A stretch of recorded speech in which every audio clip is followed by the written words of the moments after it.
ಇನ್ನು ಬೆಂಗಳೂರಿನ ಖಾಸಗಿ ಕಾರ್ಯಕ್ರಮವೊಂದರಲ್ಲಿ ಸೋನು ನಿಗಮ್ ಹಾಡು ಹೇಳ್ತಾ ಇರುವಂಥ ಸಂದರ್ಭದಲ್ಲಿ ಕನ್ನಡಿಗರು ಕನ್ನಡ ಹಾಡು ಹೇಳಬೇಕು ಅಂತ ಹೇಳಿ ಜೋರ ಕಿರಿಚಿದರಷ್ಟೇ ಕೇಳಿಸಲ್ಲ ಅಂತ. ಅದಕ್ಕೆ ಪಹಲ್ಗಾಮ್ ದಾಳಿಗೂ ಅದಕ್ಕೂ ಹೋಲಿಸ್ಬಿಟ್ಟು ಒಂದು ರೀತಿಯಾಗಿ ವಿವಾದಕ್ಕೆ ಕಾರಣವಾಗಿತ್ತು ಸೋನು ನಿಗಮ್. ಈಗ ಕೊನೆಗೂ ತಂಡ ಹೊಡೆದಿದ್ದಾರೆ. ಫೇಸ್ಬುಕ್ನಲ್ಲಿ 5 ಪುಟಗಳ ವಿವರಣೆಯನ್ನು ಕೊಟ್ಟಿದ್ದಾರೆ ಸೋನು ನಿಗಮ್. ಏನಂತ? ಹಿಂದಿ ಸೇರಿದಂತೆ ನನ್ನ ಕನ್ನಡ ಹಾಡುಗಳನ್ನು ಹೆಚ್ಚು ಗೌರವಿಸ್ತೀನಿ ನಾನು ಯಾರಿಂದಲೂ ಅವಮಾನವನ್ನ ಸಹಿಸಿಕೊಳ್ಳುವಷ್ಟು ಚಿಕ್ಕವನಲ್ಲ. ನನಗೆ ಈಗ 51 ವರ್ಷ. ನನ್ನ ಜೀವನದ ದ್ವಿತೀಯಾರ್ಧದಲ್ಲಿದ್ದೀನಿ ನಾನು. ನನ್ನ ಮಗನಷ್ಟು ಚಿಕ್ಕವನು. ಸಾವಿರಾರು ಜನರ ಮುಂದೆ ಭಾಷೆಯ ಹೆಸರಿನಲ್ಲಿ ನನ್ನನ್ನು ನೇರವಾಗಿ ಬೆದರಿಸಿದ್ದಕ್ಕಾಗಿ ಕೋಪಗೊಳ್ಳುವ ಹಕ್ಕು ನನಗಿದೆ ಅಂತ ಸಮರ್ಥನೆ ಮಾಡ್ಕೊಳ್ತಾ ಇರೋದಿಲ್ಲಿ. ಕ್ಷಮೆ ಕೇಳ್ತಾ ಇಲ್ಲ, ನೆನಪಿರಲಿ.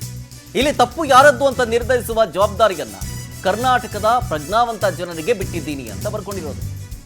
ನಿಮ್ಮ ತೀರ್ಪನ್ನು ನಾನು ಸೌಜನ್ಯದಿಂದ ಸ್ವೀಕರಿಸ್ತೀನಿ. ಕರ್ನಾಟಕದ ಕಾನೂನು ಮತ್ತು ಪೊಲೀಸರನ್ನು ನಾನು ಗೌರವಿಸ್ತೀನಿ. ನನ್ನಿಂದ ನಿರೀಕ್ಷಿಸುವ ಯಾವುದನ್ನಾದರೂ ಪಾಲಿಸುತ್ತೇನೆ.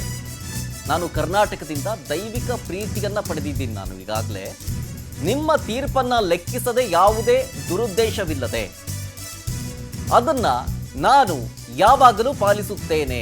ಹೀಗಂತ ಬರ್ಕೊಂಡಿರೋದು ಸೋನು.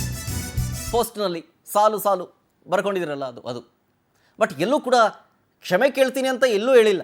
ಯಾರಿಗಾದರೂ ನೋವು ಉಂಟಾಗಿದೆ ಉಳಿದವ್ರಿಗೆ ನಾನು ಹೇಳಿರೋದು ಯಾರೋ ಒಬ್ಬ ಅಥವಾ ಇಬ್ಬರು ಪರ್ಟಿಕ್ಯುಲರ್ ವ್ಯಕ್ತಿಗೆ ಯಾರಿಗೂ ಹೇಳಿಲ್ಲ. ಕ್ಷಮಿಸ್ಬಿಡಿ, ನಿಮಗೆ ನೋವಾಗಿದೆ ಅಂತ ಒಂದು ಸಣ್ಣ ಪದನೂ ಬಂದಿಲ್ಲ. ನಿಮಗೆ ಬಿಟ್ಟಿದ್ದೀನಿ ಅಂತ ನೀವು ಕ್ಷಮೆ ಕೇಳಲ್ಲ ಅಂತಂದರೆ ಇಲ್ಲ. ಈಗ ಆಲ್ರೆಡಿ ಏನು ನಿರ್ಧಾರ ತೆಗೆದುಕೊಂಡಿದ್ದಾರೋ ಅಸಹಕಾರ, ನಾಟ್ ಬ್ಯಾನ್ ಅಲ್ಲ, ಅದು ಅಸಹಕಾರ.